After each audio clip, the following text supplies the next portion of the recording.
Olá, bem-vindos! Hoje bater um papo aqui com o Bruno Martini, publicitário campineiro aqui, com mais de 20 anos de experiência, que nos últimos 2 anos se reinventa e faz uma busca constante por seu propósito, sua essência, vai fazer psicanálise, monta esse espaço, essa casa multicultural e que a gente vai conhecer hoje aqui. Então, primeiro, obrigado pela sua presença aí, Bruno, por topar esse papo e vamos lá. Eu que agradeço, Marcelo, por poder abrir um pouco dessa história para você. Então, Bruno, me conta aí como é que foi esse processo, assim, né? Conta aí desde quando você decidiu por publicidade e aí quando foi, né, essa trajetória em algum momento que você se viu com essa necessidade de mudar os caminhos, como é que foi isso? Eu acredito que venha naquele padrão social de não saber o que eu queria fazer da vida. Então, lá atrás, quando eu vou prestar vestibular, a minha trajetória ela é bem complexa porque eu passo por várias graduações, justamente por entender que eu não tinha identidade, eu era muito reflexo do meu pai.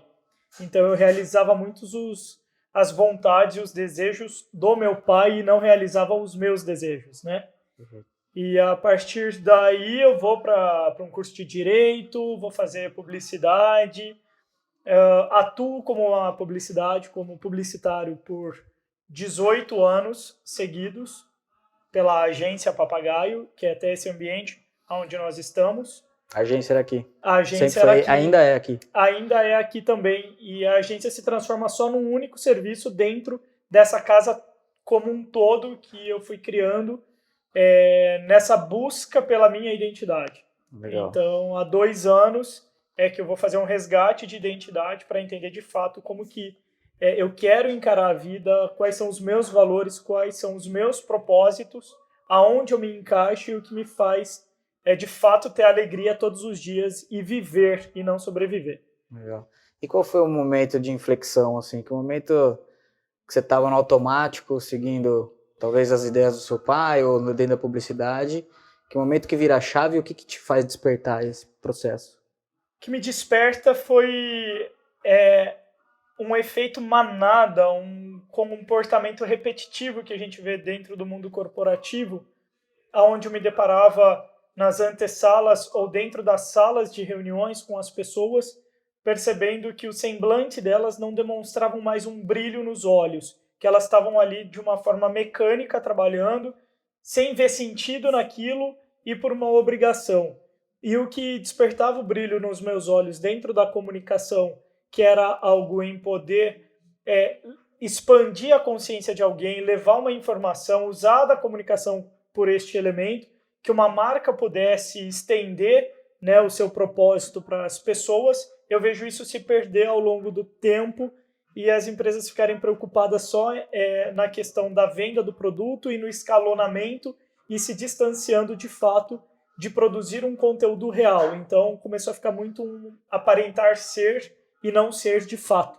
Com esse advento de redes sociais, LinkedIn, então eram muitos executivos querendo criar sua própria imagem e não ser de fato. Então esse é o estopim para eu começar a rever minha vida e saber se de fato eu estava feliz. E a partir daí eu vou em busca e resgato a minha identidade.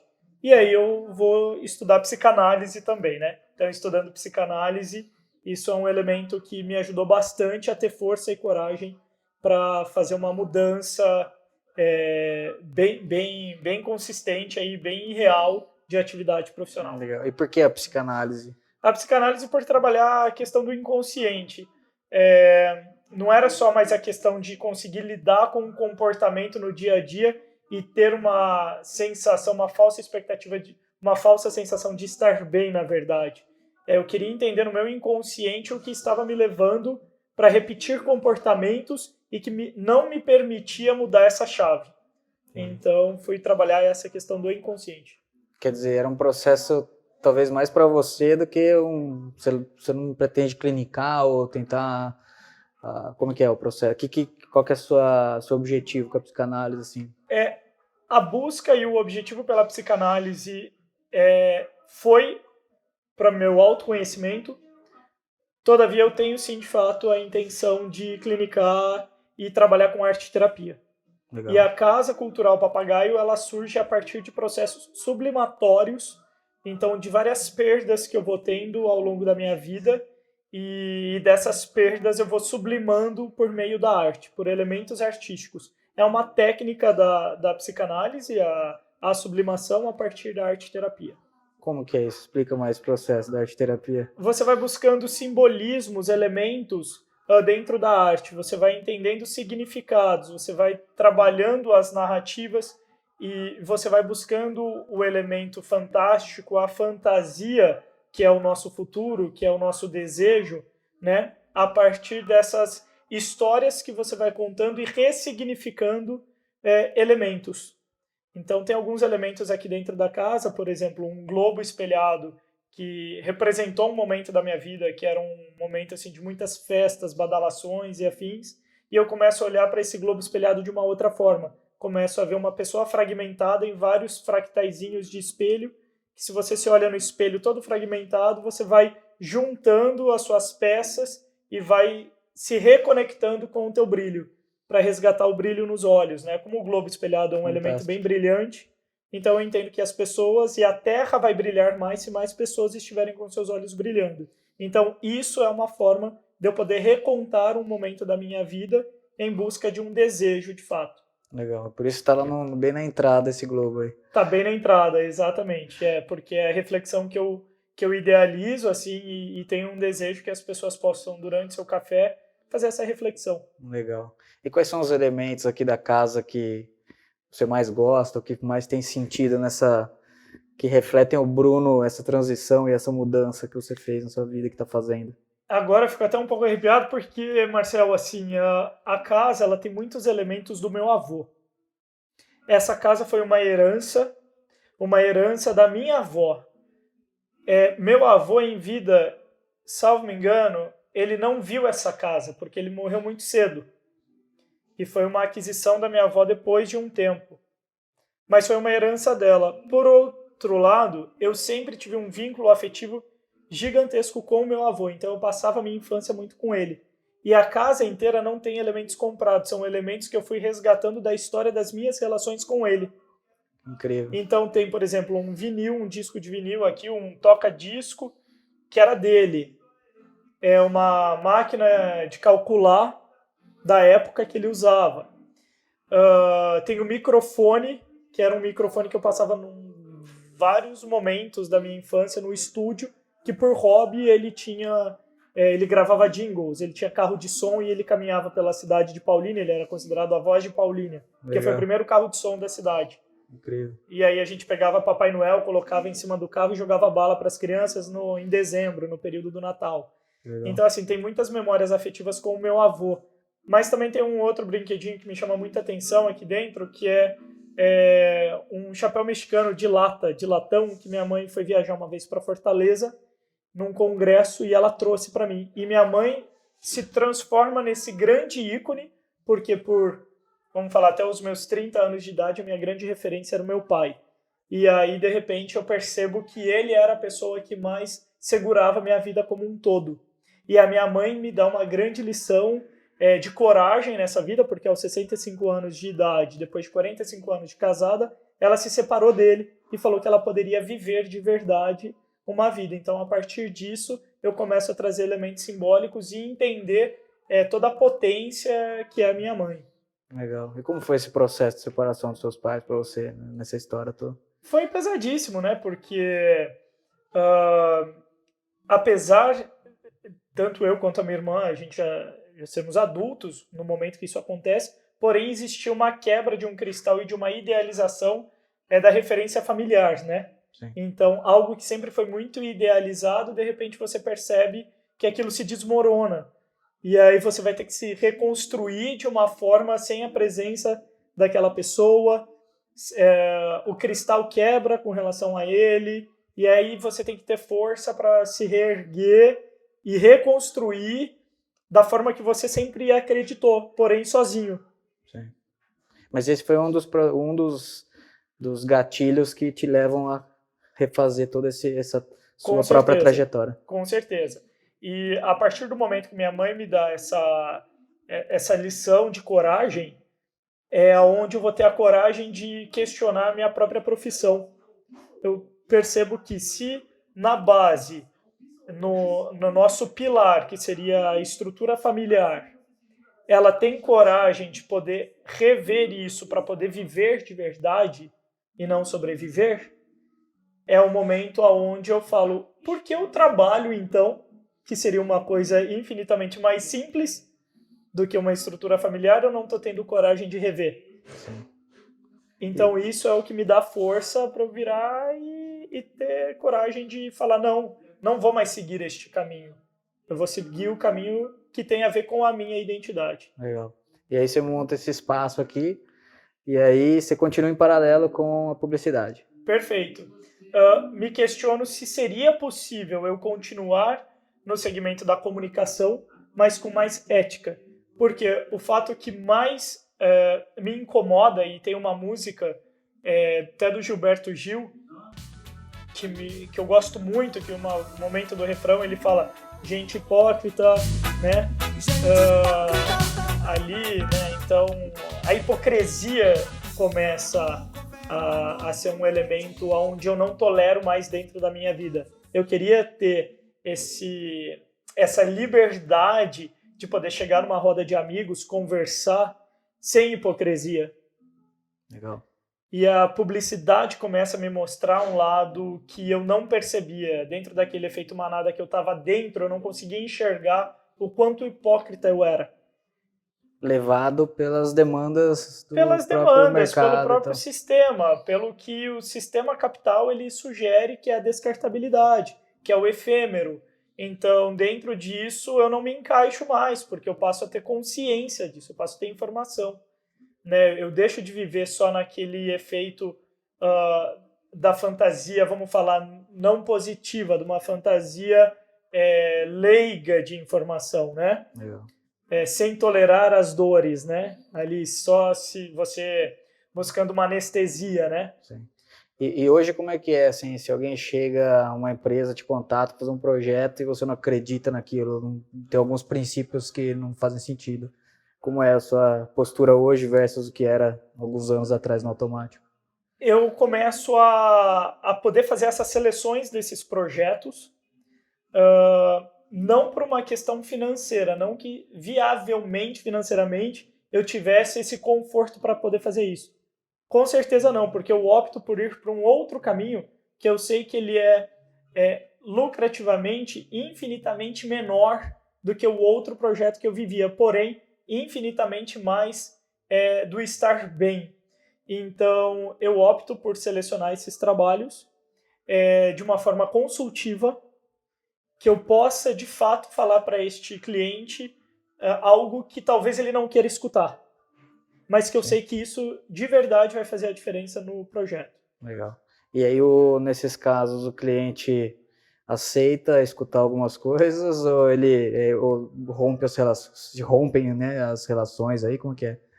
É relativo, depende desses projetos, mas com certeza existem os momentos de uns que ainda buscam essa anestesia, fingir que estão contratando algo para terceirizar a responsabilidade, porque a comunicação é algo muito caro. É caro comunicar. Sim. Não é barato. E aí essa pessoa, ela também quer o milagre, né? Ela quer algo que ela consiga fazer absolutamente tudo. A mídia e os meios de comunicação hoje, eles abrem de uma tal forma que eu tenho canais fragmentados, tenho segmentações que eu preciso produzir conteúdo. Produzir conteúdo não é algo barato, para vários tipos de canais, para vários comportamentos e momentos da vida das pessoas. E aí ele quer que você consiga fazer isso a partir de uma verba que não existe. Sim. E algumas empresas, para obviamente sobreviverem, acabam se submetendo a isso, de certa forma entregando o que ela tem para entregar ali para o cliente, sabendo que não vai atingir o resultado. Por outro lado, o cliente também se engana porque é o que ele tem nas mãos e refém de algumas grandes redes aí que a gente vai vendo se formar, essas redes tão perversas e narcísicas que tem das redes sociais. Legal. Boa, vamos dar um rolê pela casa aí ou Vamos. não? Quero conhecer um pouco mais aí. Vamos Vamos lá. Esse aqui, ó, era um dos brinquedos que eu mais gostava na infância. Minha mãe trouxe de Fortaleza, feito de latão. Foi de um congresso. Ela é fisioterapeuta, ela foi para esse congresso, trouxe para mim. E eu sempre gostei muito de parque de diversão. Eu sempre achei algo muito intrigante, a emoção toda que tem o frio na barriga. E eu não brincava normal, né? Eu fazia assim, aí eu girava ele bem forte. Aí se eu pudesse fazer isso aqui, ó, aí eu viajava, eu ficava vendo isso rodar, eu achava delicioso. Esse aqui era o microfone do meu avô. Esse microfone passou muito tempo com a gente criando jingles, né? Para várias empresas, enfim. Meu avô era agrimensor, só que por hobby ele tinha um estúdio. Então a gente usava esse microfone para poder gravar. O filtro de barro é um elemento que eu trago como uma forma de inspiração para as pessoas, para algo que é muito simples, mas que é muito bom, considerado uma das melhores águas, mais saudáveis, e que a gente não precisa comprar, né? Então eu acho muito maluco essa coisa de você comprar água, sendo que você consegue pegar da torneira, filtrar e você tem aqui. E é um elemento que foi se perdendo, né? Então hoje vem uma molecada aqui que não conhece filtro de barro, mas é uma forma saudosista da gente poder contar essa história e elementos que são saudáveis para as pessoas. Aqui reflete bastante o momento de vida de um ambiente frio, corporativo, que é o neon escrito Papa em branco, para o Gaio em amarelo, que é o momento da Casa Cultural Papagaio. Ou seja, de um ambiente totalmente voltado só para venda corporativa, no branco, sem brilho, e para o Gaio amarelo, que é a Casa Cultural, que é o objetivo nosso, é acolher as pessoas. E aqui nós temos a Terra Espelhada, que é o simbolismo, que é uma forma de recontar a minha história de resgate de identidade. Eu me considerava uma pessoa completamente sem identidade, ou seja, ou uma identidade adormecida, porque eu era reflexo muito do meu pai. E eu pego esse globo espelhado e começo a olhar que nós somos pessoas fragmentadas nesses micro fractais, nesses espelhos, e o objetivo é que a gente faça uma reflexão de resgate de identidade, para resgatar o que de fato faz nossos olhos brilharem, que há tempo para a gente poder fazer nossos olhos brilharem. Essa aqui é a cabeceira foi minha cabeceira de cama, a bandeira Paz e Amor. Aí teve um período da vida que eu ficava questionando se paz e amor dá para ter os dois juntos, simultâneo, mas dá sim. E esse relógio, as pessoas sempre me perguntam por que ele está parado, né? E a vontade das pessoas tem que colocar pilha nesse relógio, tem que fazer ele funcionar, né? Porque relógio parado, uma superstição não pode. Para mim é o contrário, eu não tenho referência do tempo. Então, para mim, é o simbolismo do contra-ansiedade. Ou seja, eu não sei se eu sou criança, se eu sou adulto, se está passando muito rápido o tempo ou não, eu não quero ter referência de tempo. E a casa propõe isso, para a gente poder ficar em paz, sem se preocupar com o tempo.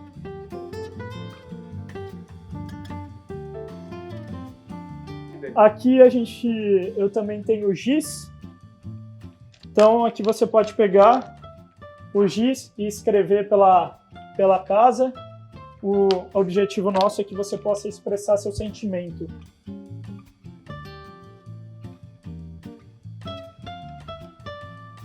A casa é anos 40, ela tem quase 100 anos. Essa é uma Iemanjá que minha mãe pintou numa folha de coqueiro lá da nossa casa. Essa escada é original, ela tem quase 100 anos. E o que eu quero muito mostrar é essa imagem, porque esse é meu avô. Então ele tinha essa frase, não leve a sério o que não é sério. E no período da pandemia eu fiquei com isso como um mantra. Porque foi momentos que eu estava passando por aquelas perdas, algumas coisas muito relevantes, outras que eu estava dando importância e eu não deveria dar. Então ele tinha essa frase, não leve a sério o que não é sério. É o Hélio Martins, meu avô, pai da minha mãe.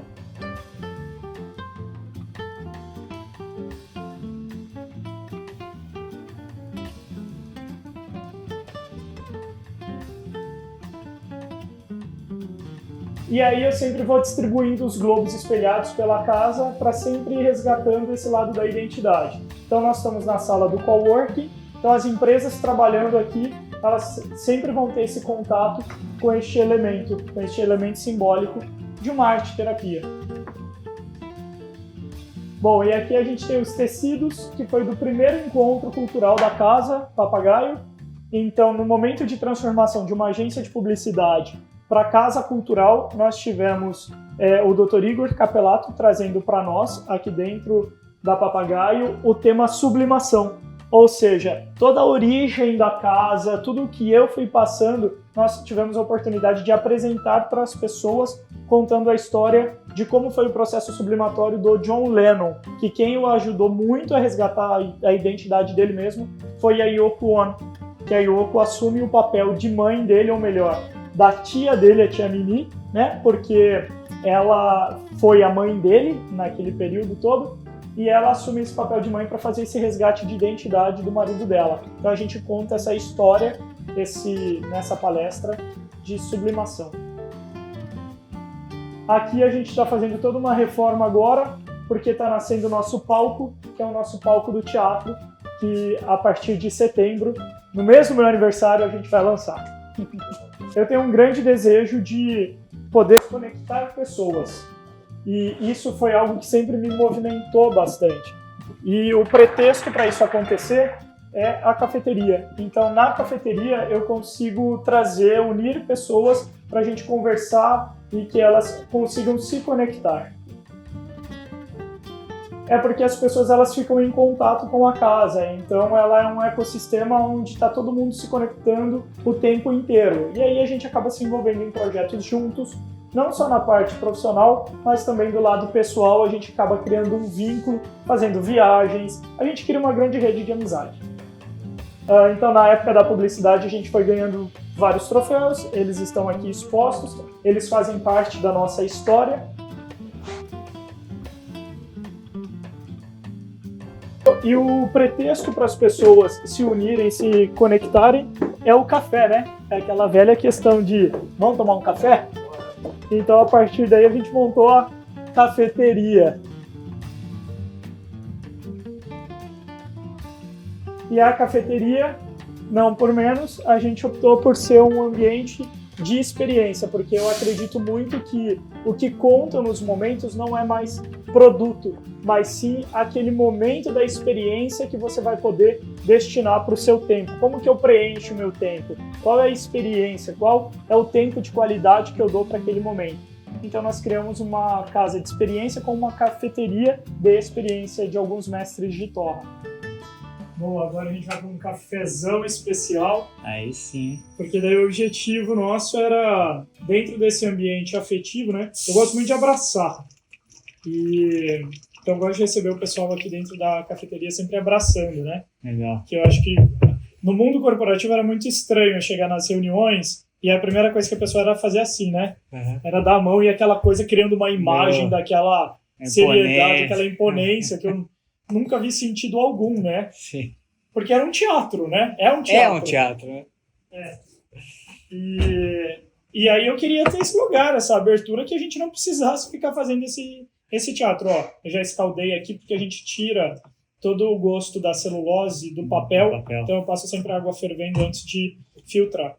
E aí a gente queria um café especial, porque a gente foi conhecendo o que são esses métodos especiais de café, né? Que existe a figura do mestre de torra. E para a gente poder levar uma comunicação educativa. Então, quando eu te contei que eu queria saber se existia a possibilidade de trabalhar comunicação de uma forma mais ética, eu fui entender que sim. Eu só precisava mudar um pouco a ótica de como eu estava olhando, quais eram os produtos, as empresas que nós estávamos trabalhando. Então, a questão, por exemplo, do café é uma comunicação educativa, porque quando a gente pega esses cafés que vendem em supermercado, está escrito forte, extra forte, tem mais de 8 tipos de impureza ali dentro daquele saquinho. Sim. Porque eles ultrapassam o tempo da torra, transformam aquilo num carvão, e aquele carvão traz um amargor para a bebida para mascarar o paladar das impurezas. Sim. Então, poder contar isso aqui dentro da cafeteria, orientar esse consumidor e conhecer o que é um produto de verdade, um café de verdade, Muito eu bom. já entendo que a gente já está num caminho correto da comunicação. Muito bom. E agora eu vou cafés preparar são um café para sensacionais, você. cara. É. Eu tomei um que tinha pêssego, uva, né, ameixa, aliás. Nossa, foi incrível agora há pouco, assim, tinha umas notas bem incríveis aí. Esse daqui que eu tô preparando para você vão ser frutas passas, é um alcoólico, ameixa e uva. Acho que talvez foi esse Será que que você foi esse? experimentou. Acho que o Henrique foi esse aqui, Henrique? Então eu tomei esse daí agora há pouco. Vou tomar Então, de beleza, novo. vamos tomar de novo. Boa. A sementinha tá aqui. Muito bom, deixa eu ver. Aí agora Nossa, eu vou incrível. moer ele para nós. Isso aí.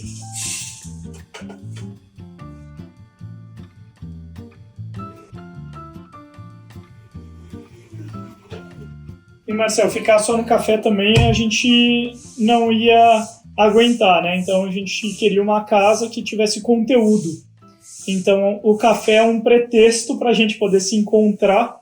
Perfeito. E poder interagir com os conteúdos que nós mesmos vamos produzindo da própria Casa Cultural Papagaio, e que são conteúdos com base na psicanálise. Muito bom. Conta aí um pouco dos eventos que vocês fizeram lá do Casa do Arcano, enfim, que eu lembro, enfim, fora as palestras, aí conta um pouco sobre Além a casa. das palestras, por ser uma casa criativa e a gente está o tempo inteiro pensando em projetos novos, né? Então as pessoas frequentam a cafeteria, apresentam suas necessidades e a gente vai criando essa rede de relacionamento. E às vezes elas trazem alguma inquietação, alguma atividade da própria área dela e que a gente pensa juntos, né? Então, no momento que a gente está tomando café, faz aquele verdadeiro brainstorm, né?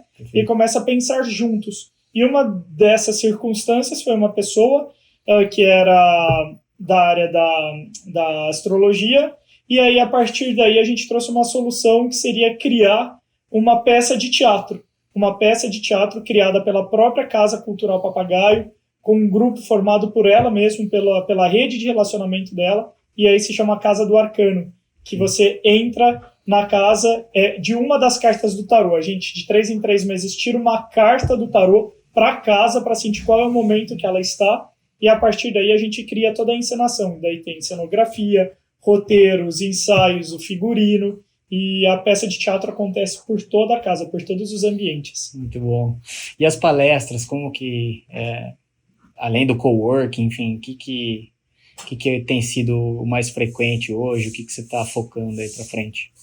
O objetivo nosso é que as pessoas elas possam interagir de uma forma de entretenimento e relacionamento no piso térreo da casa, com a cafeteria, e o andar de cima, que a gente possa permitir com que outras empresas possam alugar este segundo andar para que elas interajam com toda a filosofia e cultura da casa e que seja um espaço onde elas possam expandir a criatividade delas e fazer as suas reuniões e criar soluções para suas respectivas empresas. Então, a gente aluga esse ambiente de cima para as pessoas poderem criar as suas estratégias, as suas soluções de negócios dentro do nosso ambiente e não mais dentro de um ambiente corporativo que eles estão acostumados. Legal. E aí agora você já montou até a segunda unidade lá em Paulínia, é uma casa um pouco diferente, né? Isso, em Paulínia nós temos a segunda unidade.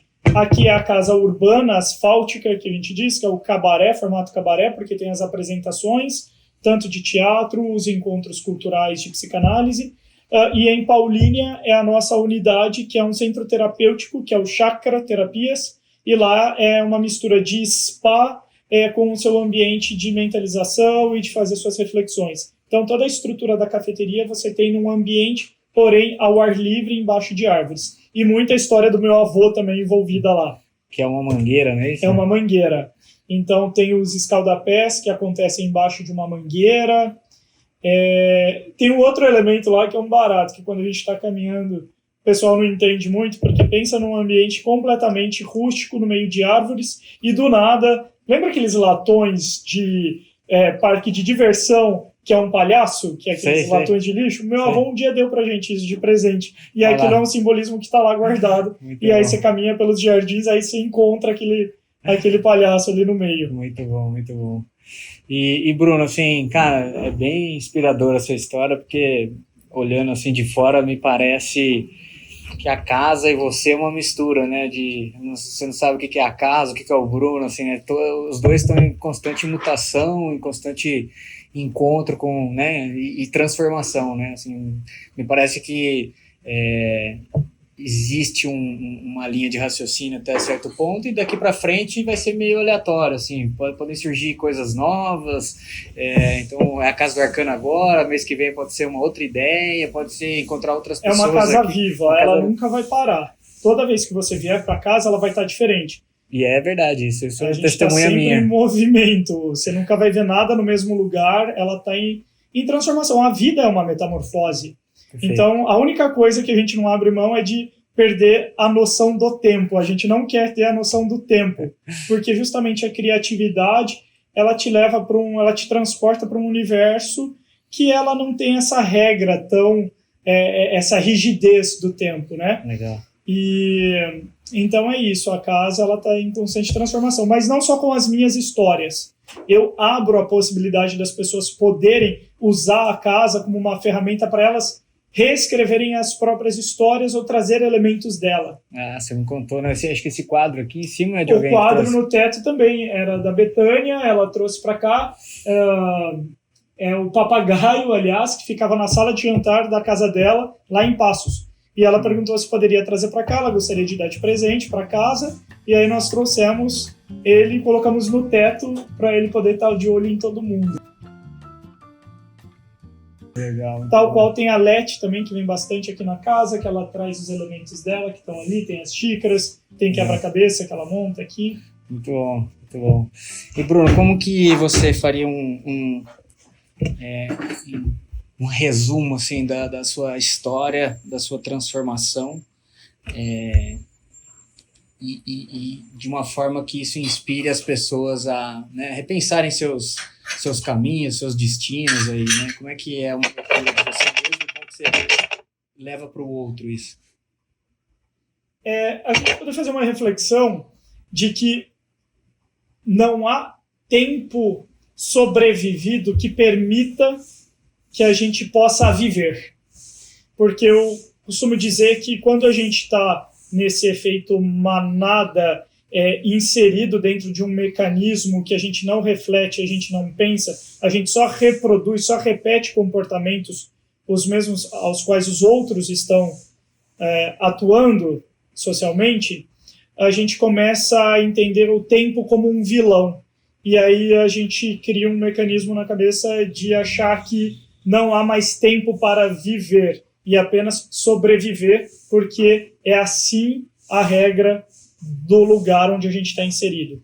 E eu questiono isso, eu questiono a hipocrisia, eu questiono justamente esse lado da gente não poder ter a liberdade de saber qual é esse gosto dessa transformação, dessa metamorfose. Fala-se muito que a vida é mudança, que a gente tem que estar aberto a isso. Uma coisa é falar, outra coisa é estar de fato aberto e mudar. Perfeito. Então é encorajar as pessoas para elas poderem assumir esses papéis quanto ser humano, que é sempre há tempo de mudança. Muito bom. Como que é, agora você falando sobre o tempo, como que você encara a finitude do tempo? Bom, aliás, você tocou num assunto que na minha época de faculdade eu tive um relacionamento e essa pessoa morava numa república, e uma das pessoas que morava nessa república estudava o tempo. E eu achava gozadíssimo isso, porque na época que eu não tinha essa expansão de consciência e eu estava totalmente voltado para o mercado. Obrigado, hein? Então, eu tinha aquele... Aqui não sai o cheiro aí, mas tá incrível isso aqui. Nossa, um brinde, né? Muito então, bom. Né? Brinda-se com café também. Isso aí, total.